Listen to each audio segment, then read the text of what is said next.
Good morning to all of you. मैं self Bhushan sir from west Champaran Bihar. मैं उम्मीद करता हूँ कि आप लोग बिल्कुल अच्छे होंगे, स्वस्थ होंगे, तंदुरुस्त होंगे। मैं भी आप लोग भी बिल्कुल अच्छा हूँ, स्वस्थ हूँ, तंदुरुस्त हूँ। मैं आज क्लास 10th के केमिस्ट्री के पार्ट 3 लेकर आया हूँ, जो कि ये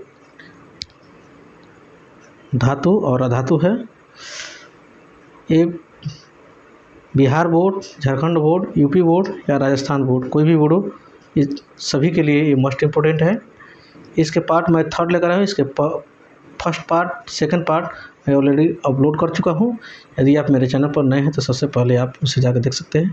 और बहुत से सारे क्लास 10th का साइंस का मैंने वीडियो डाल चुका हूँ। उसके अतिरिक्त इस चैनल पर भारत के हर एक प्रतियोगी परीक्षाओं की तैयारी कराई जाती है। और उसके साथ ही साथ बहुत से सारे मैथ का भी मैंने वीडियो डाल चुका हूँ। यदि आप मेरे चैनल पर नए हैं तो सबसे पहले आप उसे जाकर देख सकते हैं और अपने रिश्तेदारों और अपने दोस्तों के बीच में इसे ज़्यादा से ज़्यादा शेयर कर सकते हैं। उसके लिए बहुत बहुत धन्यवाद। और साथ ही साथ आप मेरे चैनल पर नए हैं तो सबसे पहले मेरे चैनल को सब्सक्राइब कर लीजिए, बेल आइकन को प्रेस कर लीजिए, ताकि आने वाले जो भी वीडियो हो सबसे पहले आपको पहुंचे। क्योंकि इस चैनल पर फ्री ऑफ कॉस्ट पढ़ाई होता है और अच्छा से होता है और पूरा डिटेल्स से होता है। आप केवल मेरे वीडियो में शुरू से अंत तक बने रहिएगा। यदि आप मेरे वीडियो में शुरू से अंत तक बने रहिएगा तो इतना ज़रूर समझ जाइए कि आज के बाद आप इस चैप्टर को किसी दूसरे को पढ़ाने योग्य हो जाइएगा। ठीक, तो आज का हम लोग टॉपिक है विद्युत धनात्मकता और विद्युत ऋणात्मकता। विद्युत धनात्मकता,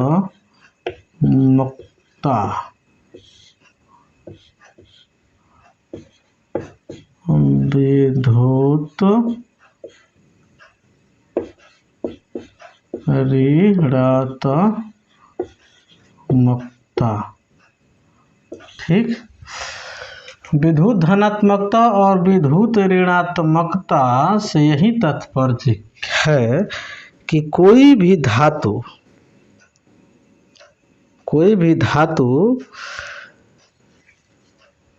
परमाणु यदि कोई तत्व इलेक्ट्रॉन को क्या करता है, खोता है। क्या करता है? खोता है। तो उसको क्या बोलते हैं? विद्युत धनात्मकता बोलते हैं। यदि कोई भी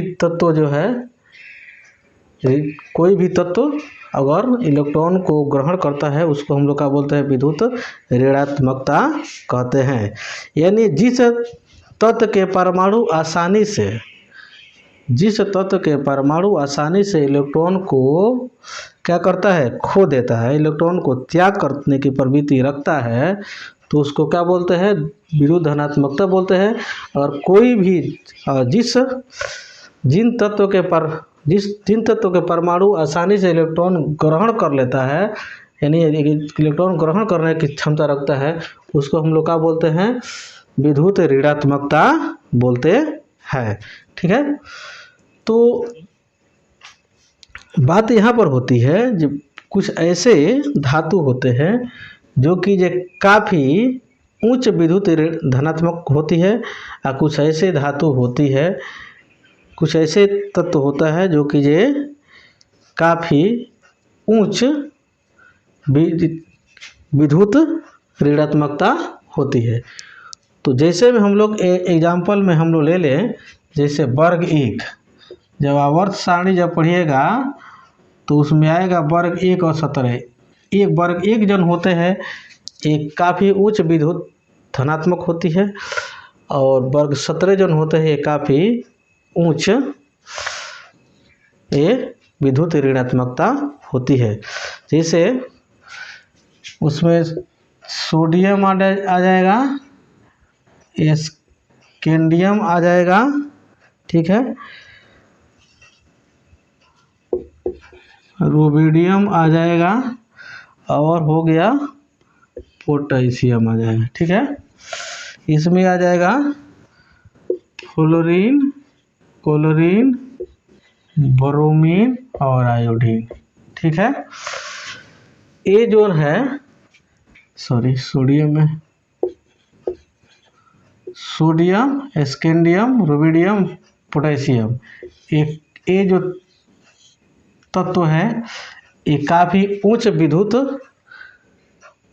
धनात्मक होती है, और फ्लोरीन, क्लोरीन और ब्रोमीन और आयोडीन जो कि जो वर्ग 17 में आता है, ये काफ़ी उच्च विद्युत ऋणात्मक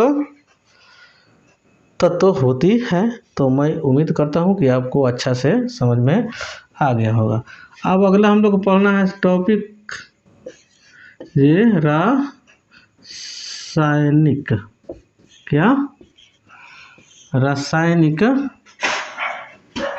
बंधन, क्या पढ़ना है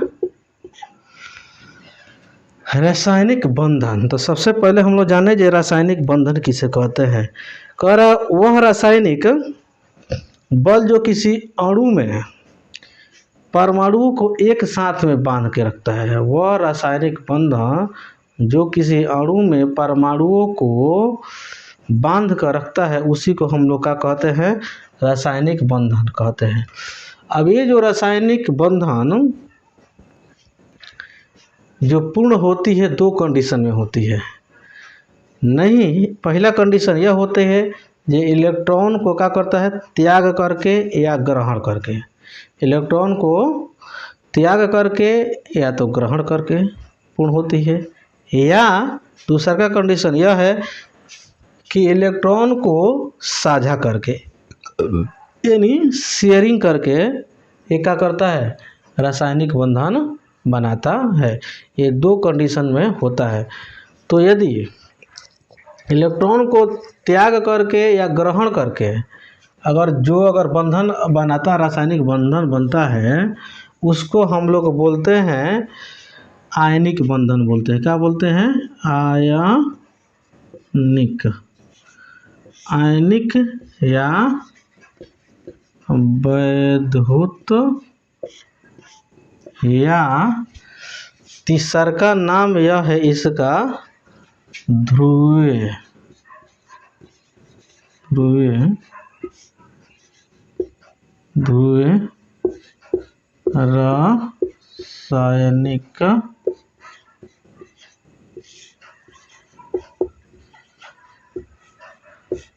बंधन। आयनिक बंधन, वैद्युत बंधन या ध्रुवीय बंधन, ये तीनों एक ही होता है। ठीक, दूसरा का है हम लोग को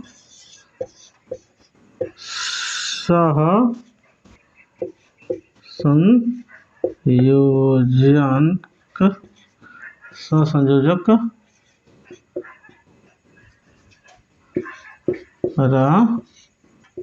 रासायनिक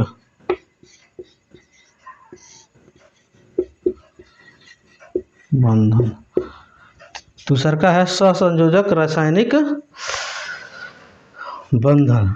ये दो ठो कंडीशन में रासायनिक बंधन पूर्ण होता है। तो सबसे पहले हम लोग जाने जो आयनिक बंधन किसे कहते हैं। अगर दो परमाणुओं के बीच एक परमाणु दूसरे परमाणु में एक या एक से अधिक इलेक्ट्रॉन को स्थानांतरण करके या ग्रहण करके, ठीक है, जो बंधन बनाता है उसी को हम लोग का कहते हैं आयनिक बंधन कहते हैं। ये नहीं कहने का मतलब यह है, एक बार और समझिए, कि दो परमाणु के बीच एक परमाणु दूसरे परमाणु से, दो परमाणु के बीच रिक्शा तो होता है, दो या दो से अधिक परमाणु के बीच, दो परमाणु के बीच एक परमाणु दूसरे परमाणु से एक या एक से अधिक इलेक्ट्रॉन को स्थानांतरण करके या ग्रहण करके जो बंधन बनता है वो क्या कहलाता है, आयनिक बंधन कहलाता है। जैसे हम लोग एग्जाम्पल को ले लें, सोडियम जोन होता है एक और क्लोरीन जोन होता है ये भी एक। ये इलेक्ट्रॉन को, सोडियम एक इलेक्ट्रॉन को क्या करता है, त्याग करता है और क्लोरीन एक इलेक्ट्रॉन को क्या करता है, ग्रहण करता है।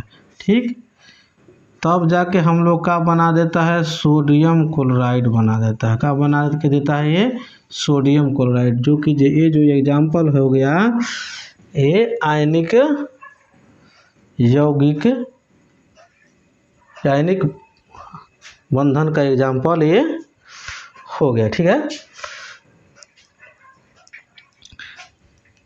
अगला देखिए।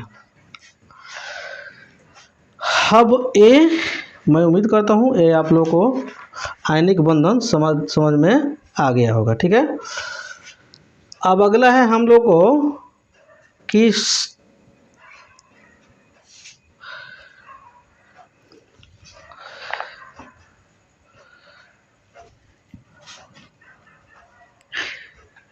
वैद्युत संयोजकता। क्या, अगला हम लोग टॉपिक है वैद्युत संयोजकता। अब वैद्युत संयोजकता का क्या तात्पर्य है? ठीक है, वैद्युत संयोजकता का तात्पर्य यही है जो इसका परिभाषा कहता है कि किसी तत्व के परमाणु का आयन में परिवर्तन हो जाने के लिए उसके द्वारा त्याग किया हुआ या प्राप्त किए हुए इलेक्ट्रॉन की संख्या उस तत्व के वैद्युत संयोजकता कहलाता है। ठीक है, तो कोई भी तत्व जो है, कोई भी परमाणु जो है, जो अपना बंधन बनाता है, नहीं तो एक बंधन बनाएगा, नहीं तो द्विबंधन बनाएगा, नहीं तो त्रिबंधन बनाएगा। ठीक है, जैसे एक होता है एकल बंधन, दूसरा का होता है द्विबंधन, तीसरा का होता है हम लोग को त्रिबंधन। तो जो परमाणु अगर एक बंधन बनाता है तो उसको एकल बंधन बोलते हैं। जैसे हो गया सोडियम, क्लोरीन, फ्लोरीन। ठीक है, एक बंधन बनाता है। द्विबंधन में जैसे हो गया मैग्नीशियम, नहीं, उसके बाद से कैल्शियम, ठीक है, ऑक्सीजन, ये द्विबंधन आता है। त्रिबंधन में जैसे है एल्युमिनियम, ठीक है, ब्रोमीन, ये क्या बनाता है, ये त्रिबंधन बनाता है। तो जो अगर एक बंधन बनाते हैं उसका एकल बंधन, जो दो बंधन बनाता है उसका द्विबंधन, जो त्रिबंधन बनाता है उसको क्या बोलते हैं, त्रिबंधन बोलते हैं। ठीक, ये मैं उम्मीद करता हूँ कि यह आप लोग को अच्छा से समझ में आ गया होगा। और अगला टॉपिक यह है हम लोग को कि अब इसके विशेषता के बारे में हम लोग जाने कि जो आयनिक यौगिक की विशेषता, किसका, आयनिक यौगिक के विशेषता के मतलब यह होता है कि इसका विशेषता पहला यह इसका फीचर यह है कि ए यौगिक धन, ए यौगिक धन प्लस ऋण आवेश युक्त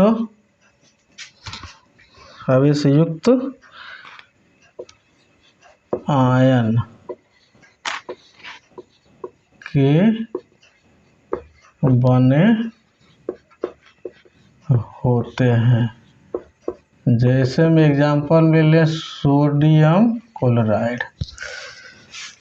पहला गुण यह है जे आयनिक बंधन का कि जो भी यौगिक बनता है तो धन आयन और ऋण आयन मिलने से बनता है। जैसे इसमें जो सोडियम है इस पर ये धन आयन है और क्लोरीन है ये क्या है, इस पर ऋण आयन है। ठीक है, यानी कि सीधा सीधा यह बात समझ जाने की ज़रूरत है, इसमें क्या होता है, आयनिक बंधन में धातु और अधातु भाग लेते हैं। ठीक है।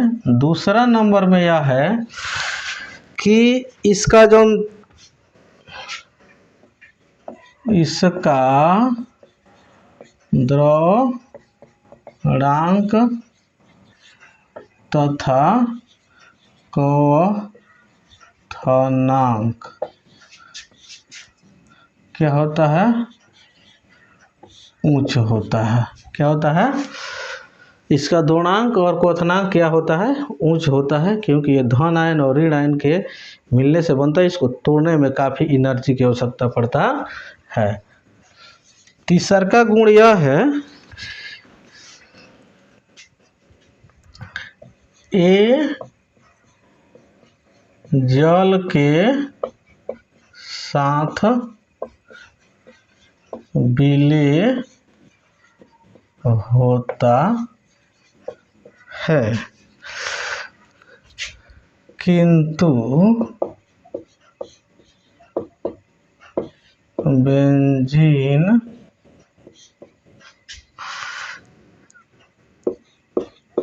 एसीटोन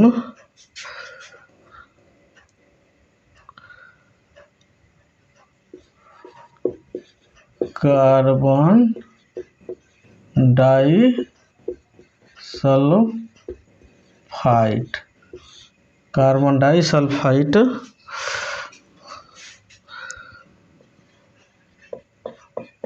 और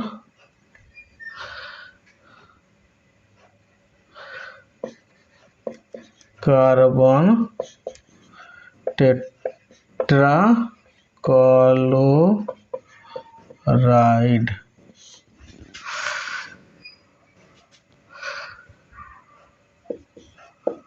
जल में अविलय होता है।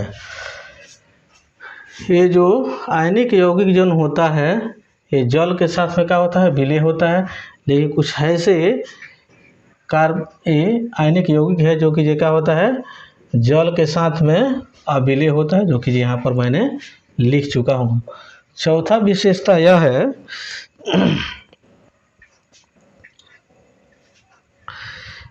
ये द्रवित या जलीय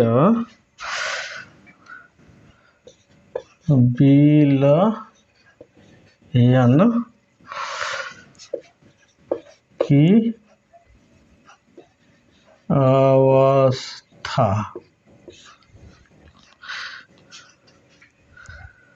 अवस्था में विद्युत के सुचालक होता है। ये चाहे द्रवीय अवस्था में हो तो, चाहे जलीय अवस्था में हो या जलीय अवस्था में हो, ये विद्युत का क्या होता है, सुचालक होता है। पांचवा यह विशेषता है कि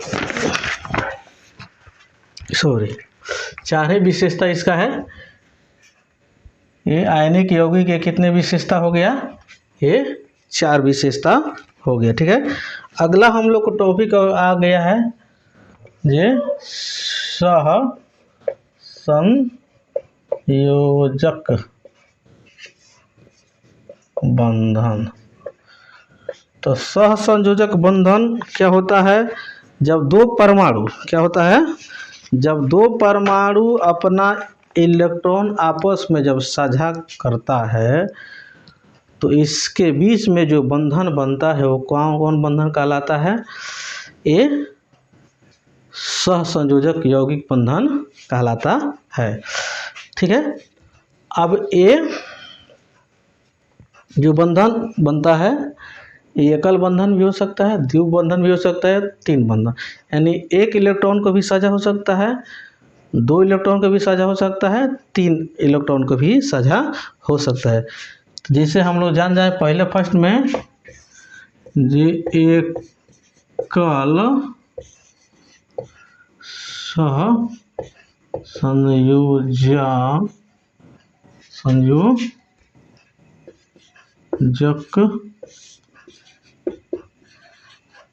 बंधन। एकल सहसंयोजक बंधन का मतलब यह होता है जिसमें एक इलेक्ट्रॉन को क्या करता हो, साझा होता हो। जैसे हाइड्रोजन और हाइड्रोजन के बीच में एक इलेक्ट्रॉन का क्या होता है, साझा होता है, जिसके चलते H2 लिखा जाता है। कोई दिक्कत? अब जैसे ठीक, मैं उम्मीद करता हूँ आप लोग को ये अच्छा से समझ में आ गया होगा। ठीक, जैसे हम लोग एक और क्लोरीन को ले लें। क्लोरीन और क्लोरीन के बीच में एक ही बंधन बनता है, इसीलिए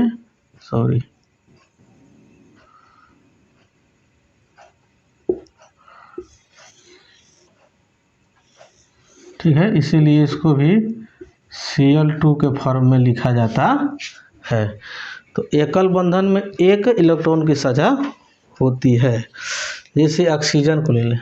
अब किस में 2 नंबर में है द्विसहसंयोजक बंधन। द्विसहसंयोजक बंधन का मतलब यह होता है जिसमें 2 इलेक्ट्रॉन को क्या होता हो, साझा होता हो। जैसे ऑक्सीजन हो गया, ठीक है, और ऑक्सीजन के बीच में ऑक्सीजन का परमाणु संख्या कितना होता है, 8 होता है। इसका इलेक्ट्रॉन विन्यास करेंगे तो 2 और 6 होगा।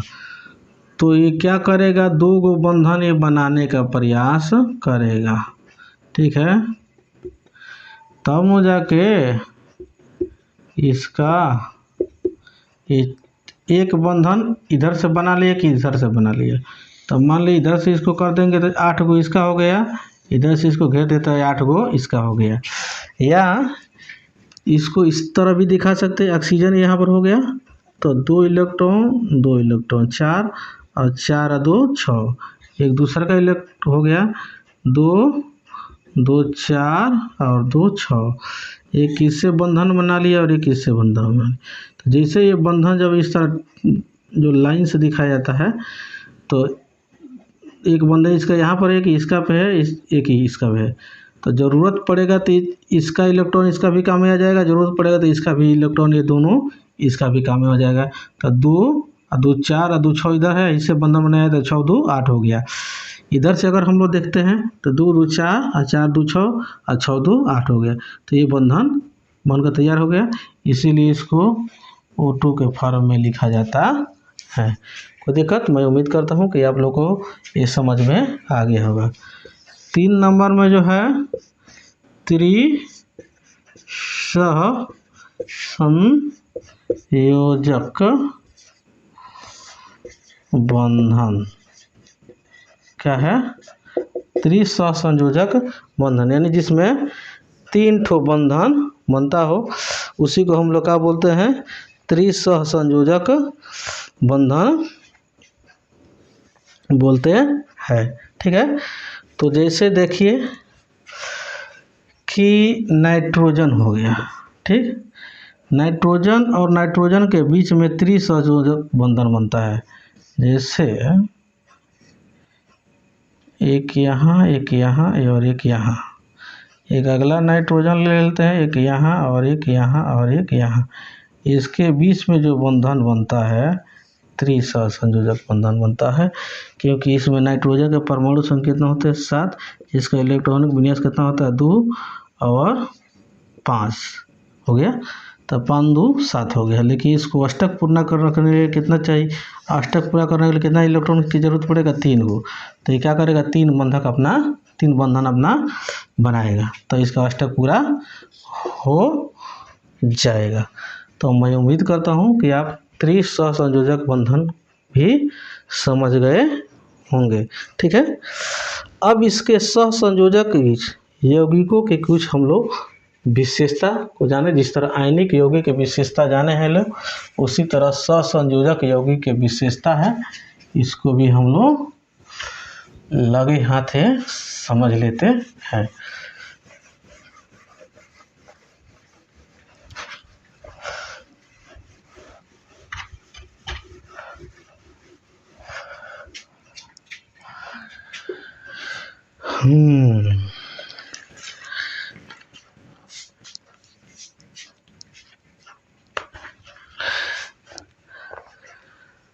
पहला विशेषता यह है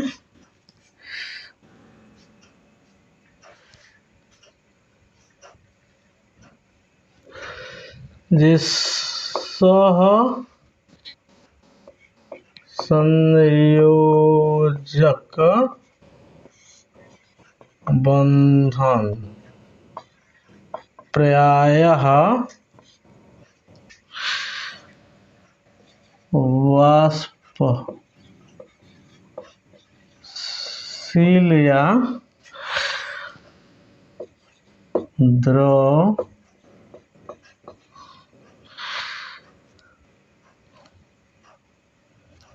वाष्पशील द्रव या गैस अवस्था में होता है। ठीक है, पहला इसका विशेषता हो गया। दूसरा का विशेषता यह हो गया इसका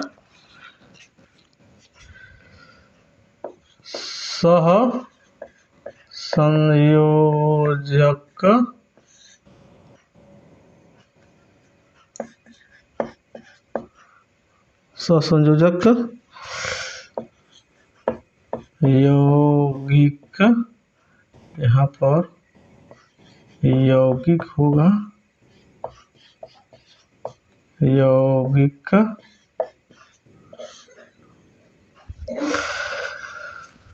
के द्रव्यांक तथा क्वथनांक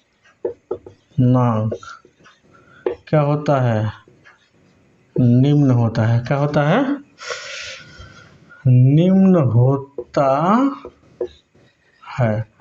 इसका सहसंयोजक यौगिक का द्रव्यांक भी निम्न होता है और क्वथनांक भी निम्न होता है। तीसरा का इसका विशेषता यह है सहसंयोजक यौगिक ये जो होता है जल में प्रायः अविलेय होता है। क्या होता है, ये प्रायः अविलेय होता है। ठीक है, किंतु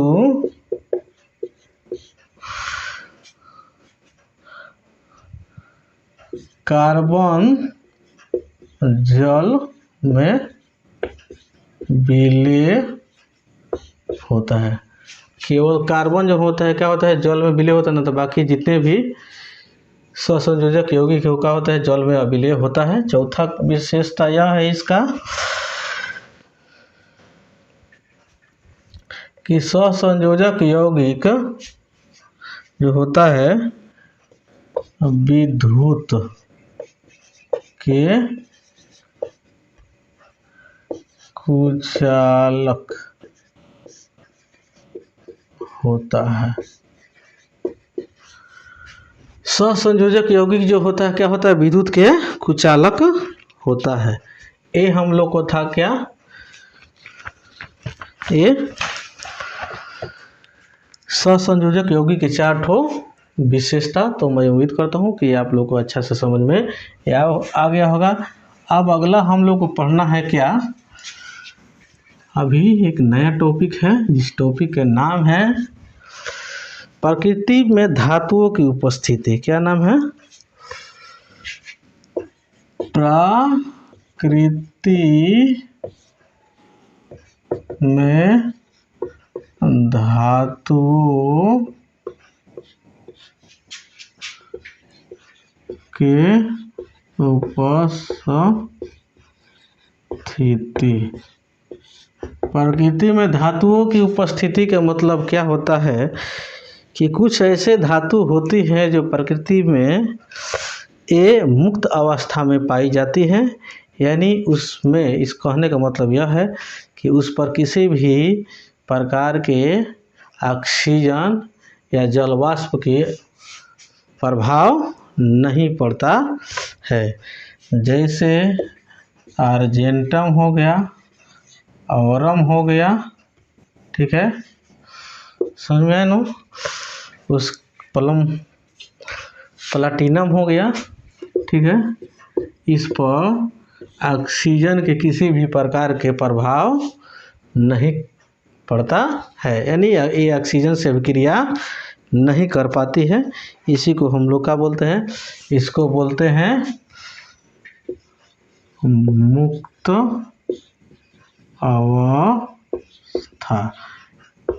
यानी प्रकृति में ये धातुएं जो किस अवस्था में पाई जाती है, ये पहला कंडीशन, ये मुक्त अवस्था में पाई जाती है, ठीक है।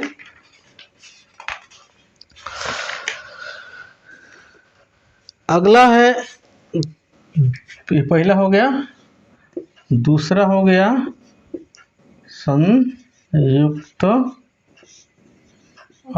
अवस्था। अब संयुक्त अवस्था का मतलब क्या होता है, वे धातुएं जो संयुक्त अवस्था में पाई जाती है, जो वायु के ऑक्सीजन और कार्बन डाइऑक्साइड, जलवाष्प आदि के साथ में आसानी से क्या कर लेती है, अभिक्रिया कर लेती है, उसको हम लोग क्या बोलते हैं, वो संयुक्त अवस्था में बोलते हैं। जैसे हो गया सोडियम, पोटेशियम, ये जो धातुएं जो होती है, ये ऑक्सीजन से या क्वार्क से क्या कर लेती है, अभिक्रिया कर लेती है, ठीक है। इसको हम लोग क्या बोलते हैं, संयुक्त अवस्था में बोलते हैं। तो धातुएं जो प्रकृति में एक मुक्त अवस्था में पाई जाती है, एक संयुक्त अवस्था में पाई जाती है, दो अवस्थाओं में हम लोग को पाई जाती है, ठीक है। तो मैं उम्मीद करता हूँ कि आप लोग को अच्छा से समझ में आ गया होगा, ठीक है। अब हम लोग को अगला टॉपिक पढ़ना है, खनिज पढ़ना है। क्या पढ़ना है, खनिज, ठीक है। तो देखिए, खनिज किसे कहते हैं, पृथ्वी के परत में विद्यमान, माने पृथ्वी के अंदर जो धातु युक्त जो पदार्थ जो होता है, ठोस पदार्थ जो होता है, उसी को हम लोग क्या कहते हैं, खनिज कहते हैं, ठीक है। जैसे क्या हो गया, NaCl हो गया, ठीक है। ये नमक जो है, एक ये प्राकृतिक रूप में हम लोग को ये खनिज के रूप में पाया जाता है, ठीक है। ये साधारण नमक का फार्मूला हो गया। ये शुद्ध नहीं होता है, इसमें काफ़ी गंदगी भी रहती है, इसको साफ सफाई किया जाता है। कैसे किया जाता है अभी हम लोग इसके आगे पढ़ेंगे, ठीक है। तो ये अगला हो गया खनिज। दूसरा का टॉपिक हो गया हम लोग को अयस्क। क्या हो गया, अयस्क। कह जिन खनिज पदार्थों में प्रचुर मात्रा में धातु विद्यमान हो तथा जिसमें कम खर्च में ही सरलता से धातु प्राप्त किया जा सकता है, उसी को हम लोग क्या कहते हैं, अयस्क बोलते हैं। यानी जिस खनिज में ज़्यादा से ज़्यादा मात्रा में धातु हो और उसको कम खर्च में उसमें से धातु हम लोग प्राप्त कर सकते हैं, उसी को हम लोग क्या बोलते हैं, खनिज बोलते हैं, ठीक है। तो एक फैक्ट आप लोग को याद रखना है कि सभी अयस्क, जितने भी अयस्क जो होता है वो खनिज हो सकता है, लेकिन सभी खनिज का भी अयस्क नहीं हो सकता है। अब इसका मतलब यह होता है कि अयस्क जो है खनिज से ही प्राप्त होता है, लेकिन अयस्क से खनिज नहीं प्राप्त किया जा सकता है। तो ये बात याद रखना है कि सभी अयस्क खनिज हो सकते हैं, लेकिन सभी खनिज अयस्क नहीं हो सकते हैं। ठीक, तो मैं उम्मीद करता हूँ कि आप लोग को अच्छा से समझ में आ गया होगा। एक और नया टॉपिक हम लोग को शुरू होने जा रहा है, जिस टॉपिक के नाम है धातुकर्म।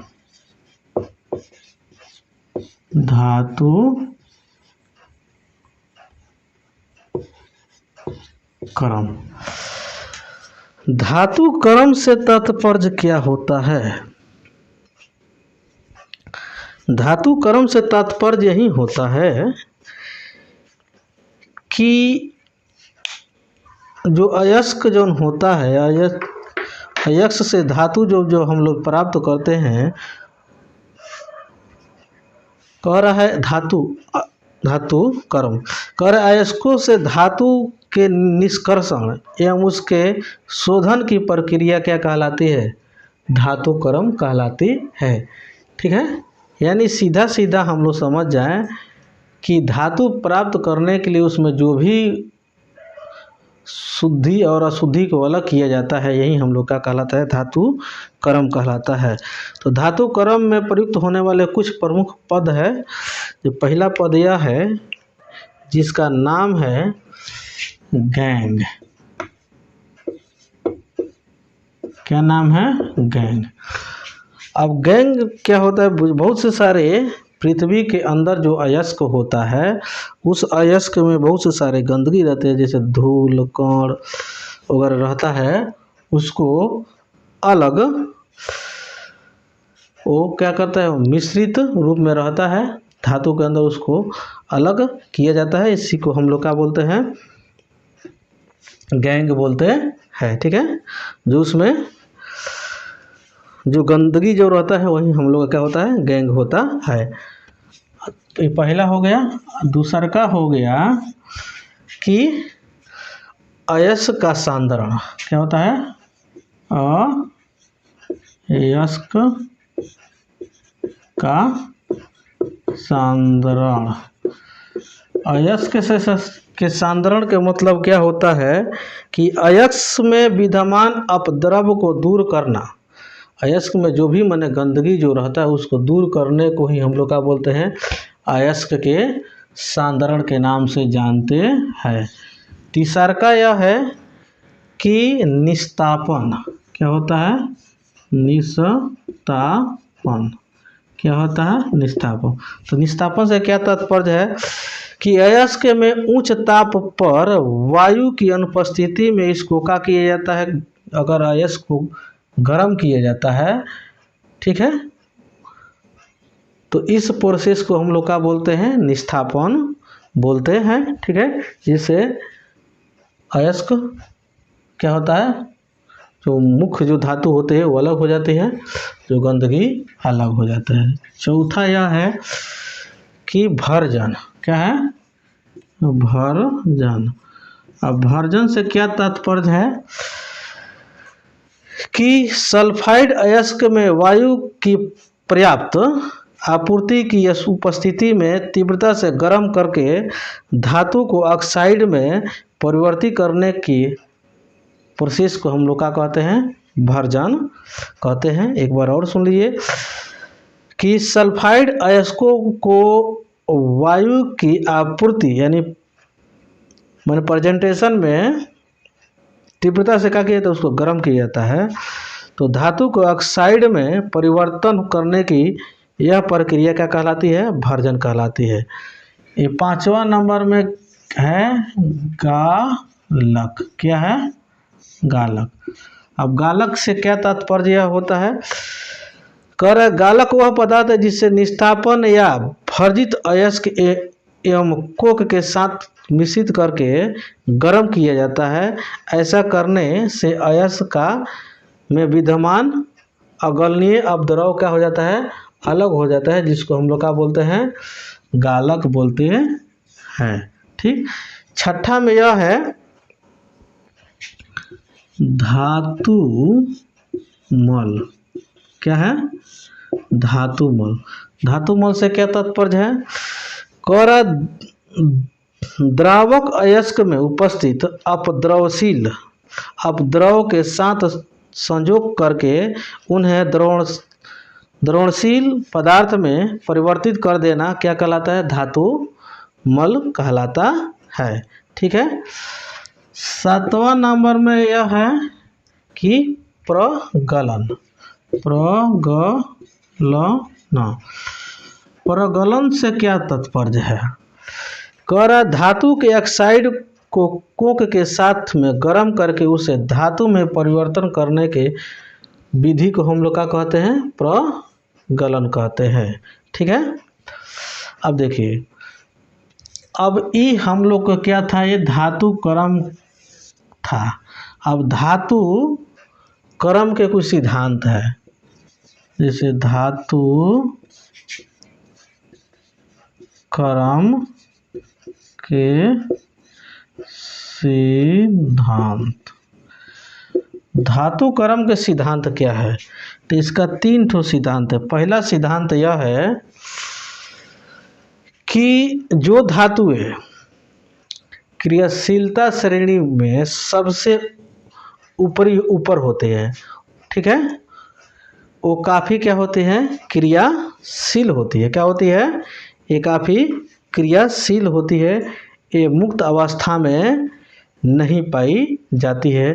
ये जब भी पाई जाती है द्रवी अवस्था में ही पाई जाती है। पहला कंडीशन हो गया। ठीक। दूसरा का कंडीशन यह होता है, जो अगर कुछ ऐसे धातु होती है जो कीजिए क्रियाशीलता श्रेणी के मध्य में आती है। क्या होती है? मध्य में आती है। जो कीजिए ये धातुएं ये मंद गति से क्या करती है? ये किसी के साथ में अभिक्रिया करती है। तीसरा का कंडीशन यह होता है, ये जो धातुएं क्रियाशीलता श्रेणी में सबसे नीचे आती है वो क्या होती है? वो सबसे कम क्रियाशील होती है।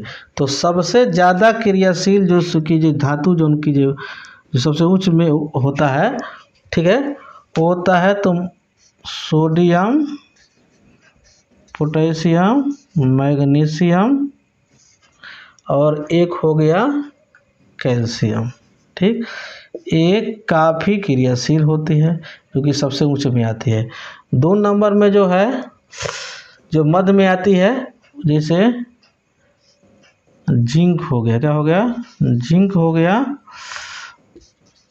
प्लम्बम हो गया, उसके बाद से लोहा हो गया। जो सबसे निम्न क्रियाशील होती है, ठीक है, औरम हो गया, आर्जेंटम हो गया, उसके बाद से प्लाटिनम हो गया, उसके बाद से कॉपर हो गया। ये जो पहला वाला 1 नंबर जो धातु होते हैं काफ़ी क्रियाशील होते हैं, इससे कम क्रियाशील ये होती है, सबसे कम क्रियाशील तीसरा नंबर होती है। यही होते हैं धातु क्रम के सिद्धांत। ठीक है। तो मैं उम्मीद करता हूँ कि आप लोग को ये अच्छा से समझ में आ गया होगा। अब हम लोग धातु कर्मीय उपक्रम हम लोग पढ़े थोड़ा सा, ये क्या होता है। ठीक है।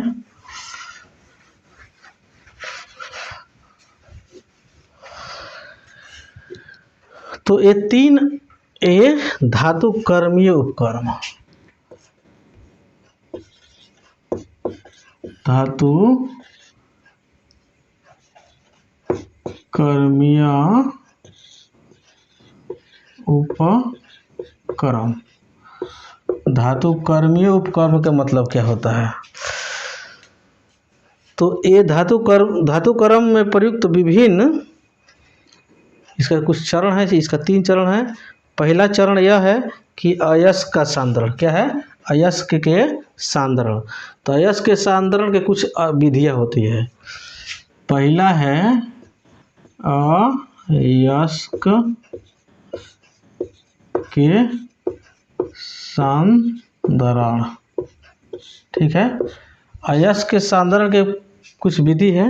तो पहला विधि यह है कि हाथ से चूनकर, मान लीजिए ये नंबर है, हाथ से चून कर अब हाथ से चून का मतलब क्या होता है, जैसे बहुत सारे अयस्क में जो कि बड़े बड़े जो दिखाई देने वाले, जो हाथ से उड़ जाने वाले कुछ गंदगियाँ जो होती है, बेकार जो पदार्थ जो उसमें मिले रहते हैं धातुओं में, उसको हाथ से हम लोग क्या करते हैं, अलग कर देते हैं। उसी को हम लोग क्या बोलते हैं, हाथ से चून कर। ठीक है।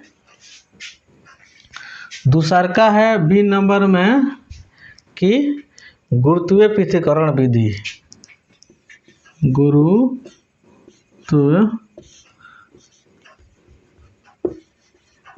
पृथक्करण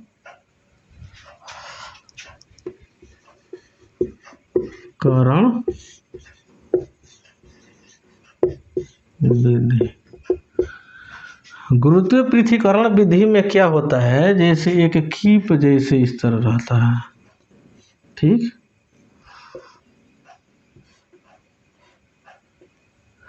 ठीक। उसके बाद से इस पर एक पट्टी लगा रहता है, जो कि ये कुछ इस तरीक़ा से रहता है।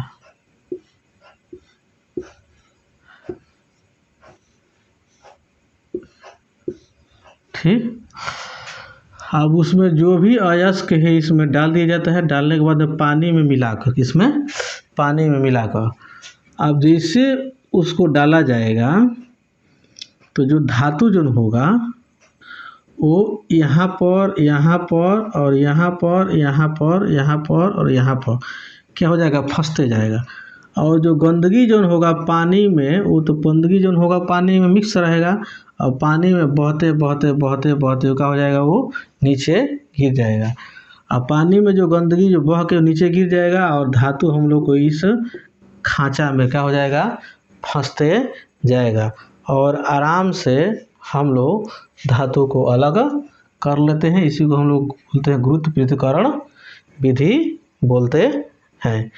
तो मैं उम्मीद करता हूँ कि ये आपको अच्छा से समझ में आ गया होगा। सी नंबर जो है, ठीक है, सी नंबर में कोई बर्तन रहता है। क्या रहता है, कोई बर्तन। इसमें क्या किया जाता है, जो भी धातु है इसमें पानी में मिलाकर क्या किया जाता है, अच्छा से इसको फेंट दिया जाता है। ठीक है। अब फेंटने के बाद में इसमें क्या किया जाता है, इसको खूब कस के इसको मिक्स किया जाता है। क्या किया जाता है, मिक्स किया जाता है। जैसे इसका यह है, जो इसको बोलते हैं क्या, फेन पलावन विधि। क्या बोलते हैं, फेन पलावन विधि बोलते हैं। क्या बोलते हैं, फेन पलावन विधि। तो फेन पलावन विधि से मतलब यह होता है, कह रहे अयस्क के भारी चूर्ण को जल के साथ एक टंकी में डालते हैं। उसके बाद से थोड़ा सा उसमें क्या करते हैं, तेल डाल देते हैं। ठीक है। अब खूब कस के इसको क्या करते हैं, मिलाते हैं। ठीक है। तो ये जो इसका जो विलेजन होता है जल में क्या होता है, घुल जाते हैं। क्या होता है, जल में घुल जाते हैं। और जो हल्के जो कण जो होते हैं, अयस्क के हल्के कण जो होते हैं, वो फेन के साथ में जल के ऊपरी सतह में क्या हो जाते हैं, आ जाते हैं, जिन्हें अलग कर लिया जाता है। जैसे इसको, जैसे हम लोग इसमें पानी में मिलाकर इसमें कुछ तेल भी डालेंगे, अयस्क भी रहेगा और खूब कस के इसको मिलाएंगे। जैसे इसको मिलाएंगे तो क्या हो जाएगा, इसके फेन के रूप में जो अयस्क जो है, जो कि ये ऊपर चलाएगा। फेन को क्या किया जाएगा, इसको हाथ से उठाकर अलग कर दिया जाएगा। उसके बाद से गर्म करने के बाद से या सुखा लिया जाएगा तो हम लोग को आराम से धातु प्राप्त हो जाता है। ठीक। अगला है गलनिक पृथक्करण विधि। डी नंबर में है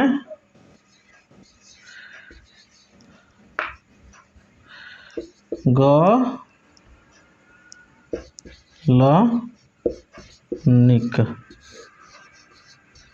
पृथक्करण विधि। गलनिक पृथक्करण विधि का मतलब क्या होता है कि इस विधि द्वारा ऐसे अयस्क मैंने को शुद्ध अलग किया जाता है, जैसे अशुद्ध अयस्क को गर्म कर पिघला देते हैं। पिघले हुए अयस्क को एक ढालुए तल से होकर प्रवाहित करते हैं। ठीक है, अयस्क तल के आगे बढ़ जाता है और अब द्रव पीछे की तरफ क्या हो जाता है, छूट जाता है। इसी को हम लोग क्या बोलते हैं, गलनिक पृथक्करण विधि बोलते हैं। अगला है हम लोग को चुंबकीय पृथक्करण विधि। क्या है, अगला है हम लोग का चुंबकीय पृथक्करण विधि। चुंबकीय पृथक्करण विधि में क्या होता है, एक समझ जाइए, एक चक्की है, इस पर इस तरीका से क्या रहता है, बेल्ट लगा रहता है। ठीक ठीक, ये नाचते रहता है। इस बेल्ट जो ये बेल्ट जो होता है ये चुंबक का रहता है। क्या रहता है, चुंबक का रहता है। ठीक, इस पर हम लोग क्या करते हैं, मान लीजिए एक कोई इस टाइप के कोई रखने वाला अयस्क रखने वाला रखते हैं। इस पे इसमें क्या करते हैं, इसमें डाल देते हैं अयस्क डालेंगे, बेल्ट ही चल रहा है मशीन से, इस पर आएगा और ये इस पर इसमें चुंबक लगा हुआ जो अयस्क होगा वो क्या करेगा, चुंबक में सट कर इधर आके गिरेगा, जो कि ये एक जगह इकट्ठा होगा। जो अयस्क नहीं, जो बेकार पदार्थ होगा वो सीधे क्या हो जाएगा, इस चुंबक में तो सटेगा नहीं, ये सीधे आगे आकर गिर जाता है, जो कि ये अलग आकर जमा हो जाता है। इसी को हम लोग क्या बोलते हैं, चुंबकीय पृथक्करण विधि बोलते हैं। ठीक है, तो मैं उम्मीद करता हूँ कि आप लोग को ये अच्छा से समझ में आ गया होगा कि हम लोग ये धातुएं अयस्क के सांद्रणता कैसे कैसे करते हैं। ठीक है,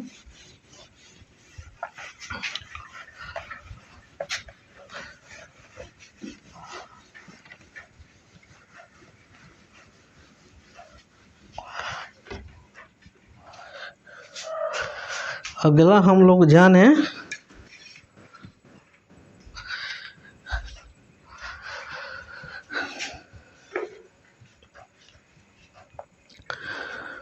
तो ठीक है, वीडियो बहुत लंबा होते जा रहा है, इसको आज इतने ही पर मैं ख़त्म करता हूँ। मेरे वीडियो में शुरू से अंत तक बने रहने के लिए बहुत बहुत धन्यवाद। इसके अगले पार्ट में, इसके अगले भाग, इसके अगले जो भी टॉपिक है इसको मैं लेकर आ रहा हूँ। मैं उम्मीद करता हूँ कि आप लोग को अच्छा से समझ में आ गया होगा। मेरे वीडियो को ज़्यादा से ज़्यादा शेयर करने के प्रयास कीजिए, ताकि आप लोग को शेयर करने से और सुंदर सुंदर कमेंट करने से मेरा भी हौसला बढ़ेगा, मनोबल बढ़ेगा, और इससे भी अच्छा से अच्छा वीडियो मैं लेके आप लोग के बीच में आऊँगा। तब तक के लिए जय हिंद, जय भारत।